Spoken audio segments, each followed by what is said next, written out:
A Sanctuary broadcast. So this is part 2 of the first podcast of the year. It's part 2 of 3, so there you go. That's how long this one lasted. I know a lot of people who's played it. The graphics look like a photograph award. Yes. Because honestly, playing them on a 4K TV, I'm very lucky, I know. And having played it on the Xbox Series X, Assassin's Creed Valhalla is an incredibly beautiful game. And there are so many moments where I just find myself running through a forest going, how the fuck is this a game? Like, I've said it on many different streams and in pods and things, but there are moments where you look at the water physics and you remind yourself of Spyro in PlayStation 1 and go, where did this come from? How did we get here? Like, it just looks so realistic. It's almost... There are times where running through that forest you feel like you're in an actual real-life video or a photograph. It just looks that impressive. But don't let that deceive you. There's more to it than just looks. The gameplay is phenomenal. It is a very good game. If you're an Assassin's Creed fan, and the advice from my housemate who's an Assassin's Creed fan is, it's not an Assassin's Creed game. It's not. You're not really an assassin. I mean, let's be honest. Are you really going to be stealth killing people left, right, and centre when you're a bloody Viking? No, you're just going to be robbing them. Borrowing without permission. And salvaging. Always salvaging. It's salvaging the items. As you've murdered them. Thanks for licking my hand, Jay. You're more than welcome. And I think Bareth needs to play this. You need to play this. Absolutely. I'll definitely get it when it's cheaper. I'm not spending kind of money on an Assassin's Creed game where you're not an assassin. I'm just like, stop using the name if you're not going to be doing it. But there you go. I'm guessing the story is based on the Assassin's Creed lore, so I get it. It is. There is Assassin's Creed lore in there. And to be fair to them, I think I can see why they're using the brand that people recognise. Now, I want to read out the next award, but I'm going to let you read it out because I could just imagine this at an award ceremony. So I'd be like, and the winner of the... And now you go. The twist on a concept that made this game have to be mentioned. So, the game series, I've not played many of them, but the twist that this game does in particular on a concept is fantastic. It's hilarious. It's original. People, since the dawn of the Japanese games industry, have played RPGs. We've learned the simple class system, whether it's a wizard or a mage, a warrior, a healer. Well, Yakuza Like a Dragon decided to add chef, musician, waitress. There are so many... They basically took the RPG genre and went, how can we bring this into the 21st century? And they've done it, and it is actually hilarious. And their explanations for why things work like RPGs in the game is genius. To be honest, it's a game that has a sense of humour. It isn't afraid to take the piss out of itself. It's not for kids. I had that. You'll learn why very early in. But if you do give it a chance, I know a lot of people here probably wouldn't play that kind of game, but honestly, give it a chance. You will enjoy it. And it also looks very good. Yeah, having watched you play it and spoke about it when it first came out, obviously. We did that review of the Xbox, didn't we? And I'm guessing I'm still playing it now. I'm guessing you're still loving it. I am, but right now I'm taking a nice break to chill on Stardew. Otherwise, I'd be swearing left, right, and centre about things on. Okay, then. So we're going to follow this one up by a game which you got me into. And I was playing with this mask 2 seconds ago. But yeah, I'll put the mask on for this bit. Right? I'm going to pop the mask on for this bit. I'll put my headphones back on. So now you can go on and talk about the game. Okay. Now, honestly, I could give this award to this game on so many different levels, so many different awards, and to that I simply say, I'm not pretentious enough to assume that this game outstandingly beats everything else in the field, because this year has shown there are so many great games. Award ceremonies, please pay attention. Don't give all your awards to one single game franchise. Trust me, Let's there are not many fall down great that games. rabbit hole again. Indeed. But, taking that aside, this game in particular, I could have given it the art style. I could have given it Game of the Year. I could have given it so many things. But, for me, the best thing about this game, without a shadow of a doubt, is the soundtrack. I thought you were going to say the soundtrack. mask. The mask is also pretty badass. The Mute This Soundtrack at Your Own Peril award goes to Persona 5 Royal, which takes the original Persona 5 soundtrack and has added so many new tunes to it. Tunes are actually very good, to be fair to them. I don't know where to start or end with that. Honestly, it's a great game, and people need to play it. Like with Yakuza, it's another game that a lot of the AAA title guys wouldn't normally play. But trust me, give it a chance and you will see. Now you finished talking about that, I can take the mask off. Well, you could do with telling me how you found playing the game, because you started the game. I have started the game, and I've really enjoyed it. As I say, I think I could talk like a lot more on that game, like when I get a bit further in. I was surprised at points during the game by about how some of the things looked, because I was just sat there going, "Oh my, that's a cock that he's got as a horn." But no, I really love the look of the main character, frizzy hair. I think really cute character, really well done. I really like the look of all the characters that's there, and I think they've done a really good job. Definitely not one to play around your kids, but definitely want to play at some point. An amazing game. Apparently takes 100 hours to complete as well. One thing I will say, I don't know if you've got to it yet, but have you got to any of the hard-hitting storylines yet? I've got to. We won't go on to talk about storylines, but there's some storylines there's the first storyline, for example, that you go through. The reason why that one's a bit of a one. Well, the reason why I say that is it amazes me how games like that and Life is Strange approach the same topic. Yeah. From so different an angle. It's impressive. They do, and I think it's really important to like go through and like take those topics on like in the correct way. Now, absolutely. Let's go to the Bears' choice of Game of the Year. Well, in third place is Persona 5 Royal, because of course it is. It's me. You've all heard me talk about it all year. Of course. Then, in second place, is another game I've spoken about a lot since its release. It's a game that I feel I've spoken enough about earlier today, let alone generally, that people know why I'm a fan of it. But if you don't know, concept, delivery, art style, simplicity, scares, Phasmophobia. Fair.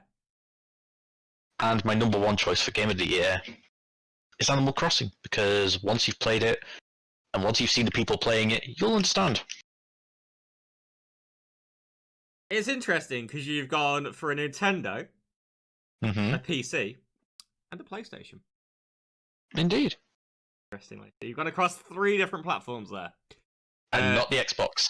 And the reason for that is, for me, the Xbox, I got that very late on this year, and they haven't released any outstanding titles yet. And my housemate, I don't know if anyone else could pick up that stamping from my mic, but appears to be having a tough time on his streamed game right now. Oh my. Oh dear. So, with the Xbox, my view is that when they're ready, and we're going to see some amazing titles, I'm already excited about the fact that there are some story titles coming out this year. What story titles are coming out this year? I would have to go and check the Twitter page, but I saw earlier on Twitter they'd announced a list of all the new games that they've released from their releasing from their like kind of studio umbrella. I suppose is the best way of because phrasing like it. Sony's got their own umbrella, Xbox now, Microsoft, sorry. So like PC and Xbox have their own like little umbrella now, don't they, as well? They do, and the kind of variety of what's coming out does look interesting. To be honest, that kind of style of getting these little kind of indie title developers under one's wing, I feel was kind of mastered by Nintendo before Sony and Xbox kind of jumped on that bandwagon. And I think the only reason they jumped onto that bandwagon was because they realised that the other group was going to jump on that bandwagon, and they kind of just like. It's interesting though because they're not rivals anymore. Well, they say they're not. I agree they're not. I'm not sure whether I agree that Google Stadia, as Microsoft threatened the other day, are, because they're not, and Apple games definitely aren't. They do different contexts and do different needs. I do think Stadia is going to be in a strong place if they can get their act together. Because that's the thing. I don't need anything big or bulky. So they really could be in a strong position if they can get their act together. And that's the thing. They can get what they're doing working well. I'll go for my three. The only one that really changes is the one on top. So you agree that Persona 5 is in third? Yeah, I agree in Persona 5 being in third. I agree in Phasmophobia being in second. The reason why I don't have Animal Crossing in my top three is because they misstepped a lot this year on Animal Crossing, in my opinion, as well as not being able to talk to people while you're on the Nintendo. I know that's not Animal Crossing's fault.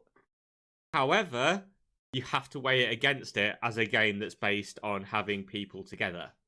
Mm-hmm. So you unfortunately have to weigh it against it. So that knocked it down to... It's in the top 10, but it knocked it down. I understand their logic, just to give them that little benefit of the doubt. Yeah. Everyone has a phone, so why not put an app on everyone's phone that allows that? But even then, it doesn't feel like they've kind of mastered it in the sense that not every game that Nintendo released seems to acknowledge its existence. Yeah, and that's something behind that mine not having it in the top three. And it's without question, everyone knew what was going into my top, what would go into my top three. And obviously, Day of the Tentacle, I knew it. Because if you just read what I've got on my top here, it says, I love big swords, Buster or nothing. Obviously, referencing Final Fantasy VII. I've got a Kingdom Hearts hoodie as well. I've designed like a little logo from Kingdom Hearts as well. Statement from Kingdom Hearts. But yeah, Final Fantasy VII, I think, absolutely blew it out of the water. We waited a long time for it. And the thing that got me with Final Fantasy VII, the reason why it's up there, is because not only did we wait a long time for it, because of that time that we had to wait, the hype was high, and it managed to match that hype. And I think that was really, really important. It managed to match the hype that I had for it, unlike Twin Mirrors, unlike Cyberpunk, unlike so many other games that have hype that don't hit it. If you can manage to hit your hype, hats off to you. I do have Animal Crossing in my notables as games, but that's one of them things where I'm like, tell me why, obviously. It would be in my notables. That would come in around the 4th or 5th. So that'd probably, again, end up ahead of Animal Crossing, just because, and it's not Animal Crossing's fault, Nintendo don't have what they need. That's disappointing. Oh, you had one more that you wanted to award, didn't you? Mm-hmm. I just looked at my list down there. I had one more. I'm sure. Go on then. What's this one? Oh. This game, I feel, needed to be mentioned. And I wanted to give it credit in a way that I think it probably didn't realise it was going to get credit for, and certainly it's put steps in to help people who need to avoid that particular fear. But, without shadow of a doubt, one of the most interesting games, and it's an Xbox game to be fair to them, that's come out, that I feel has the potential to become something really big is Grounded. And the award I wanted to give them is the Scared the Bear Shitless, because Phasmophobia is a ghost game. You'd be there going, "Ooh, that's going to scare the bear." No, that gives me a jump, but not a scare. What gives me a real scare is turning around and finding a spider just now staring at me, getting ready to leap on me. That's twice the size of me. And Grounded does that. Grounded gives you the real Honey, I Shrunk the Kids feel that meets the forest. Yeah. Another great game if you haven't already played that one. I've got so many stories about the forest. I really need to do a I need to play it. segment on that. Ultimately, it's an amazing game. It's an amazing concept. Well, just to say, I was the biggest coward on the forest. The forest actually freaked me out. However, I managed to rush my friends through to finishing it quite quickly because I accidentally fluked where some of the items were, and then I saw something, and then I went, "Ooh, I want to go check in there," and that was the end. mm-hmm. So I discovered the end like before we did half the story. I found the one thing that I needed for the end, pretty much end game, and the end game by accident. None of it was supposed to be happened. I just did it because I was like, "Ooh, that looks pretty. Let me go look in there." And I was like, "Ooh, this looks fun." Very, very interested. And and my mates were like, so you found the ending. I was there going, "Yeah, I just thought it looked interesting to come down." Yeah, and then there was like, "Oh my god, boy." We're building a nice little houses and stuff, but we'll go more into I didn't even venture out that often. I just like ventured out for things that I found look cool and like into some tunnels and stuff. Instead of going around the island that much, I just went for places that look cool. And yeah, if you do that, you end the game pretty quickly. That's why you can speedrun it so quickly as well, though. It is a speedrunning game if you are interested in speedrunning game. But going back to Grounded, because I'll talk more about the scare that I got from that in another day. There's the Grounded. I think the way they hide arachnophobia is as terrifying. Well, there was that time where I thought I'd found a water drop or a big water drop on the floor, and then saw it turn and went, "Shit." Yeah, there's got to be better ways to do it. Make them like small cats or something. I think I've seen some games make them cats and stuff like that, which kind of makes sense because they're a little bit less terrifying. Won't scare you. You'll get close to them and then they'll attack you, and you'll be mistrustful of cats. I'm already mistrustful of cats. Yeah, they are faster than me. They have bigger claws than me. Yeah. And they can literally rip me apart. I know that. I'm not silly here. I know all that. But they're not as catty as you, and when you want to, you can give somebody a real big scratch. Meow. Oh, meow. So let's go on to. So we've spoke about some of the games of 2020. Yeah. And what I now want to go on to very quickly because this may make one or two podcasts. Split into. So you may be on podcast 2 by now. Hi.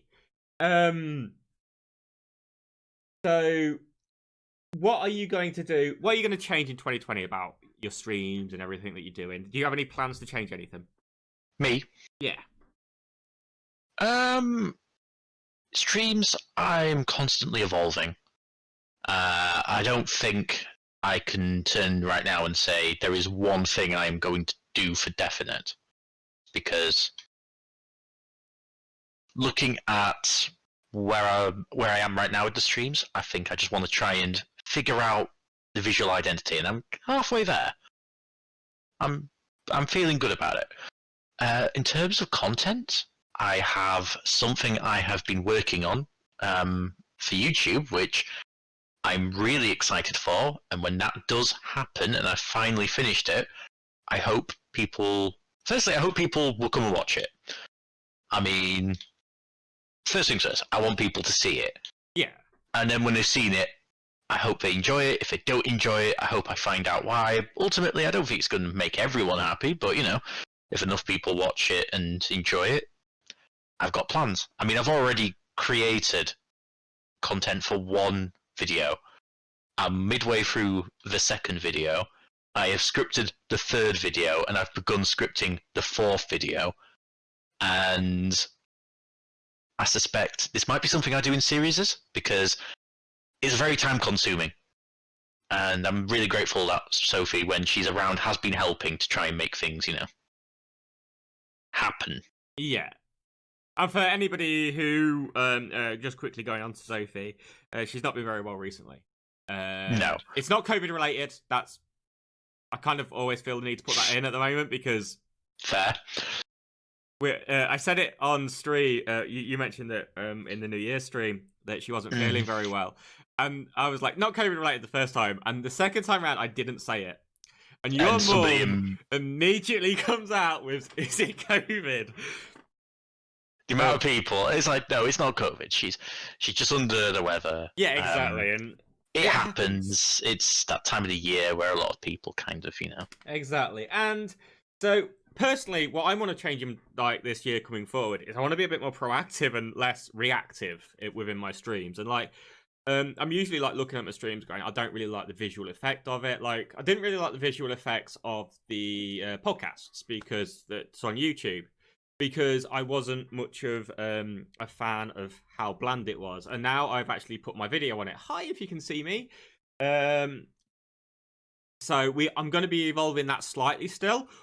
So there's going to be a chance for other videos on there, so other people's faces. But as it stands, this is how it's going to be for the time being. And also, my background and stuff, I've changed up because I was like, I fancy changing the background up so it looks a little different. And that's all for 2021.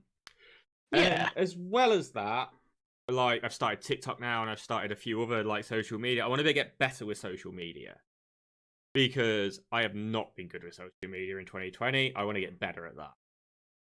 Oh, what do you mean by that? Because by that, you get to find out on the next podcast. Again, I'm trying to keep it in chunks for you, so you're not sat there for too long. And it's just something you can put on a drive to work. Driving to work. Hey, I'm the Roving Bear. Come and check out my content over on Twitch. www.twitch.tv/therovingbear. I'm Barrett87, it's www.twitch.tv/Barrett87, and all my other links are found on there too. That is www.twitch.tv/Barrett87, BARECH87. Beep, beep. You've been listening to a Sanctuary broadcast. We will now resume regular programming.